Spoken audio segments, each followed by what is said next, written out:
વાગરા તાલુકામાં આવેલા ઝોલવા વિસ્તારમાં શ્રમિકોના જીવના જોખમે કરતા પરિવહનનો એક વિડીયો સોશિયલ મીડિયા પર વાયરલ થતા ચકચાર મચી છે।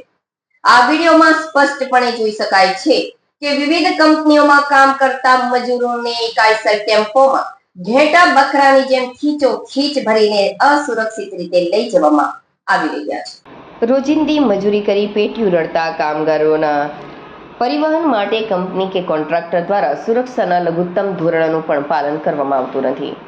ટ્રાફિક નિયમો અને શ્રમ કાયદાનું સરેઆમ ઉલ્લંઘન કરીને ક્ષમતા કરતાં વધુ મજૂરોને વાહનમાં ભરવામાં આવે છે।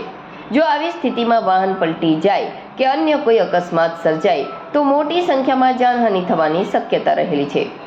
માનવ સુરક્ષાના ગંભીર જોખમ વચ્ચે આ પ્રકારનું પરિવહન લાંબા સમયથી ચાલતું હોવાના આક્ષેપો થઈ રહ્યા છે। તેમ છતાં સ્થાનિક વહીવટી તંત્ર કે પોલીસ દ્વારા હજુ સુધી કોઈ નક્કર કાર્યવાહી કરવામાં આવી નથી।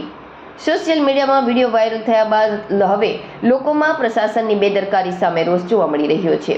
સ્થાનિક લોકોને જાગૃત નાગરિકો દ્વારા માંગ કરવામાં આવી હતી કે આરટીઓ વિભાગ દ્વારા આવા જોખમી વાહનોનું રજીસ્ટ્રેશન રદ કરવામાં આવે, પોલીસ તંત્ર દ્વારા જવાબદાર વાહન ચાલકો અને કોન્ટ્રાક્ટર સામે ગુનો દાખલ કરવામાં આવે, કંપની માલિકોને શ્રમિકોની સુરક્ષિત અવરજવર માટે કડક સૂચના આપવામાં આવે। હવે જોવાનું એ રહે છે કે આ વાયરલ વિડીયોના આધારે સત્તાવાળાઓ જાગે છે કે પછી કોઈ મોટી દુર્ઘટનાની રાહ।